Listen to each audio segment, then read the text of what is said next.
waxaa maanta isugu soo baxay degmada garadag ee galbeedka gobolka Sanaa kumanaan iyo kumanaan ka tirsan taageerayaasha xusbiga isbedel doonka wadani kuwaas oo isugu yimi xafiisyada iyo fagaarayaasha degmada soona buux dhaafiyay waxayna ku labisnaayeen calanka muuqa dheer ee astaanta oo xusbiga iyo boodhar iyo halkudhigyo ay ku taageerayeen musharaxa madaxweyne iyo ku xigeenkiisa taageerayaashan oo soo bandhigay cududooda iyo awoodooda taageere ay u hayaan xusbiga isbedel doonka wadani ayaa waxa ay socod dheer oo lug iyo gaadiid bale ku soo mareen shaariciyada magaalada iyaga oo ku dhawaaqayay erayo iyo heese ay ku taageerayaan xusbiga wadani waxaana intii ay dabaaldega ku dhex jireen ay cidhiidhi geliyeen isu socodka gaadiidka magaalada garadag socod dheer kadib waxay isugu biyo shubteen fagaaraha qayriyada geedka nabadda halkaas ay mas'uuliyiinta iyo saraakiisha xusbigu kala hadlayeen taageerayaashooda waxayna sheegeen haddii xusbiga wadani uu ku guuleysto talada dalka inay wax badan ka bedelayaan adeegyada aasaasiga oo ah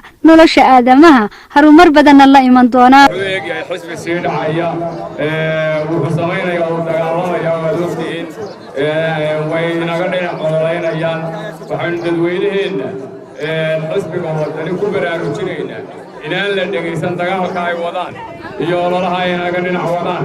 intaba inaynu dulqaadanno inuu xisbil xaakim baynu ku soo baxaynaa xisbil xaakimkiis ka dhigno nin baa wadani ka walaacayo xisbiga waqtigu ka wareegaya la wanaagsan yahay waynu ognahay maanta halka ay marayaan caynamashaday waad arkaysay muuse bixi cidow uu joogo waana aragtaan xisbi dhacaya waa cadhoodaa waa sidooduba kale iyo xilliga kulmiye cadhadooda waxbaa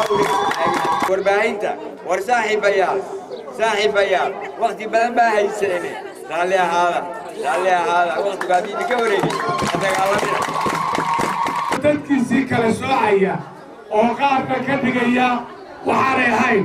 miyaa la soo noqon dooninoo caaqilku xilkiisii ku soo noqon doonin mise intaa oo hadda ka haystay baa caaqil u noqon doona mas-uuliyad haya oo mas-uuliyad dadka mid qaran ama mid bulshada haya waxa weeye muqaabka uu ka gudo waa inuu ku ekaadaa laakiin inuu marna ciyaalka la cayaano marna madaxweynaha u tago laba isqabanaya maaha iyo barnaamijkiisa siyaasadeed ama political programkiisa uu doonayo dalka inuu ku hogaamiyo xusbiga wadani daafaha somalilan wuxuu uga ololeynayaa sifaha sharciga ee loo dhigay buu ku taagan yahay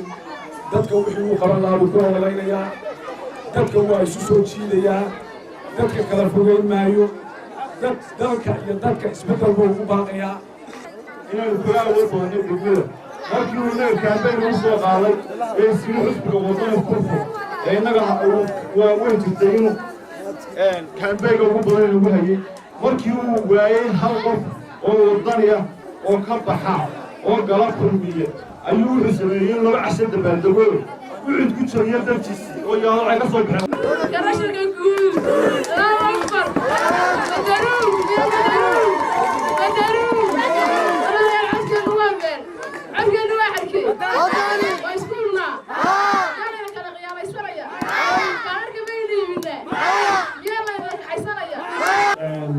sidaan anigu marwalba dadku sheego maaha kulmiyaha wadani inaynu taa isku qaladno maaha kulmiyihii aynu doorannay maanta ma joogo anigu 8 sano ka hor ama 9 sano ka hor waxaan ahaa dadka kulmiyooyinka aqangaraynayey ridayey urug runtii kulmiyaha xilligaa joogay wadaga ka ah maxamed sinaayo oo maanta iska wareejiyey oo diyaarna madaxweynaha mustaqbalka cusub insha Allah tacaala waddan ku wareejinayo waa ka haray siyaasadda kulmiye cusub ayaa yimid kulmiyaha cusub ma aanu oo kala qateeyo wallahi lagu soo biiray iyaguna aad iyo aad baan ugu mahadnaqayaa inay soo dhawaada waa xisbiga waa lagu soo kala horeeyaa hore idina kuma kala sabbarna waanu kaga soo horeynay laakiin maanta xuquuq baynu nahay oo wadani baynu wada nahay oo hal meel baan ka taaganahay xisbiga aad baan idiin soo dhaweynayay dad mas-uuliyiina oo xisbiga kulmiye ku jira oo mas-uuliyiinta ugu sarsamaysa xisbiga ah weliba qolyaha kaambeynka inta badan qaabilsan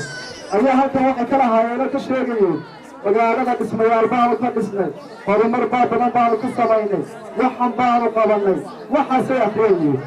والله وحنو شيغنا وردك waxa lagu sheekeeyaa dadka aqliga xumay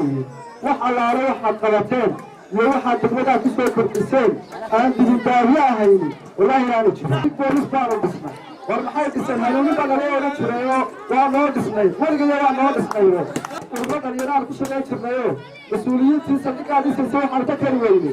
laba qore duuba ka taagtiyaalo warjiga labada qof saara $100 ku baxayeen waa la diiday dhinaca kale ayaa iyana isla maanta waxa ku soo diga rogtay xusbiga wadani kumanaan taageerayaal kuwaas oo ka soo diga rogtay isbedel xaakimka talada dalka ay hay'ad kulmiye waxayna sheegeen مسؤولينta xusbiga wadani inuu xusbiga kulmiye hanan kari waayay kalsooniga shacab weynaha kalagsharka iyo shiisha ee maanta ku soo diga rogtay xusbiga isbedel doonka wadani waxaana halkaasi hadalla soo dhaweeyna ka yiri qaar kamid ah mas'uuliyiinta sarsare ee xusbiga wadani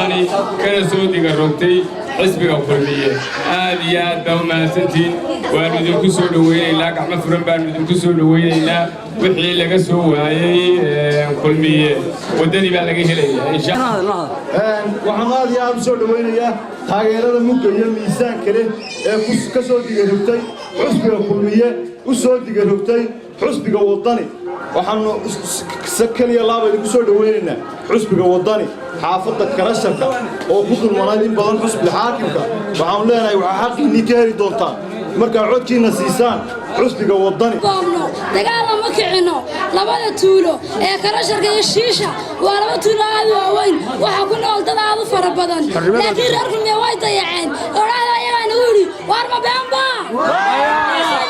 dhinaca kale ayaa iyana waxa ka hadlay taageerayaasha ka soo diga rogtay xusbiga kulmiye ee magaalooyinka kalagsharka iyo shiisha waxayna sheegeen inuu xusbiga kulmiye dayacay bulshadaasi waxaana hadalladoodii kamid ahaa waxweeyna dad cabati ku soconayaan nahay mid kale waxaan nahay kulmiye marka xigta waxaan nahay wadani hadda wadani baan ku soo dhawaanay wayna xasla waayeen waan ka soo cabanay waxaan isnu u diga rogta wadani waa xusbiga wadani taasoo kaliya laababa waxaan ka soo diray kulayada shiisha